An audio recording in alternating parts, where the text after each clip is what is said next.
नमस्कार, आप देख रहे हैं न्यूज़ 11 भारत और मैं आपके साथ सुष्मिता। आज बुलेटिन की शुरुआत कर लेते हैं राजधानी रांची की इस खबर के साथ। देखिए, कांग्रेस के प्रदेश प्रभारी गुलाम अहमद मीर का बयान सामने आया है। 19 के बाद जारी होगी हमारी पहली सूची। गुलाम अहमद मीर की ओर से यह बड़ा बयान। सीट बंटवारे में नहीं है कोई पेंच, हमारा लक्ष्य फिर से सरकार बनाना है। सीट शेयरिंग पर जल्द निर्णय अब हो जाएगा। परसों राहुल गांधी आएंगे, ये बड़ा कार्यक्रम है। चुनाव से पहले विभिन्न वर्गों के साथ राहुल गांधी बातचीत भी करेंगे।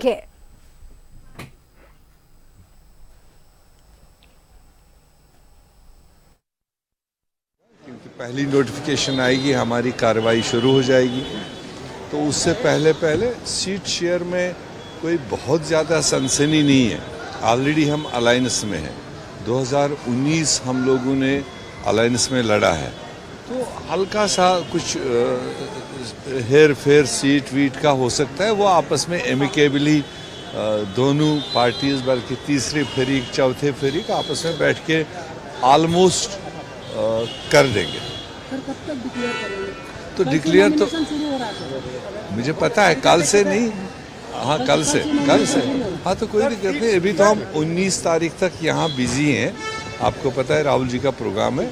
हमारी सीईसी 19 के बाद लगेगी, तो जो भी डेट सीईसी का एआईसीसी तय करेगा उस दिन तक हमारा चार्टर कंप्लीट तैयार होगा और अपने टाइम पर डिक्लेरेशन भी होगी, नॉमिनेशन भी होगी और चुनाव भी जम के लड़ेंगे और कोलिशन में लड़ेंगे और जीत के भी आएंगे। उसके लिए भी ज़्यादा इंतज़ार नहीं करना पड़ेगा, क्योंकि पहली नोटिफिकेशन आएगी, हमारी कार्रवाई शुरू हो जाएगी, तो उससे पहले सीट शेयर में। तो आप सुन रहे थे गुलाम अहमद मीर को। इन्होंने स्पष्ट किया है कि 19 के बाद सीट शेयरिंग के फॉर्मूले जो तय है उस पर चर्चा होगी और पहली सूची जारी हो जाएगी। अधिक जानकारी के साथ हमारे राजधानी रांची से हमारे संवाददाता विपिन उपाध्याय फोन लाइन पर जुड़ चुके हैं। विपिन, जिस तरीके से सीट शेयरिंग को लेकर दांवपेच समझ में आ पा रहा था और ऐसे इन सब के बीच गुलाम अहमद मीर का बयान स्पष्ट कर रहा है कि 19 के बाद इनकी पहली सूची जारी हो जाएगी। जी बिल्कुल, झारखंड कांग्रेस के प्रभारी गुलाम अहमद मीर रांची पहुंच चुके हैं। जो उनका बिजी शेड्यूल था, कल ही जम्मू कश्मीर में नई सरकार ने शपथ ग्रहण किया और क्योंकि खुद गुलाम अहमद मीर जम्मू कश्मीर में कांग्रेस विधायक दल के नेता भी चयनित हुए थे, तो वहां से दिल्ली आने के बाद सबसे पहले आज सुबह की फ्लाइट से वो रांची पहुंचे हैं और रांची आने के बाद एयरपोर्ट पर बातचीत जब उनसे हमारी हो रही थी तो उन्होंने स्पष्ट कहा कि 19 तारीख के बाद कांग्रेस अपनी पहली सूची झारखंड विधानसभा के चुनाव में उम्मीदवारों की जारी करेगी। जहां तक गठबंधन की बात है तो गठबंधन ऑलमोस्ट डन है, क्योंकि कांग्रेस ऑलरेडी गठबंधन में है। कोalition की गवर्नमेंट झारखंड में चल रही है और इसी गठबंधन के तहत कांग्रेस को चुनाव में जाना है। लिहाजा जो सीटों का नंबर है, किस रेशियो में कौन लड़ेगा, ये भी कांग्रेस प्रभारी की तरफ से कहा गया है कि ऑलमोस्ट डन हो चुका है और जो औपचारिकताएं हैं वो जल्द पूरी कर ली जाएगी।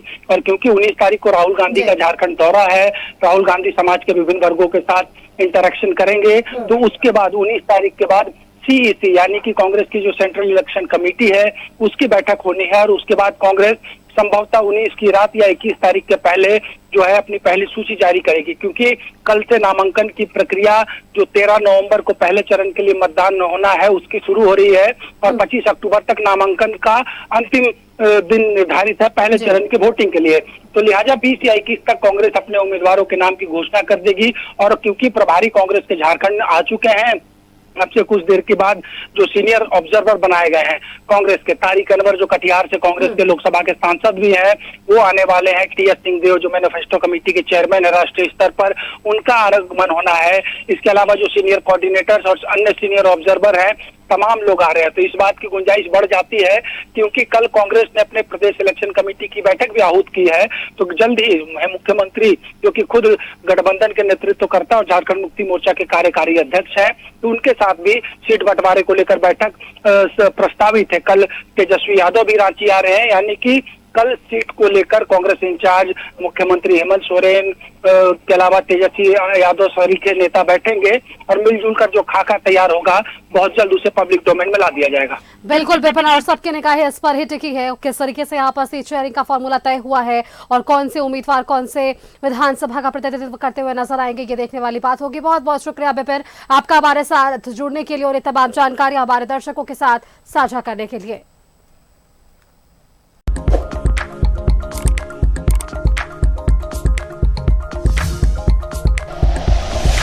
Like and share videos, subscribe करें हमारा चैनल और प्रेस करें बेल आइकॉन। News 11 भारत, सच है तो दिखेगा।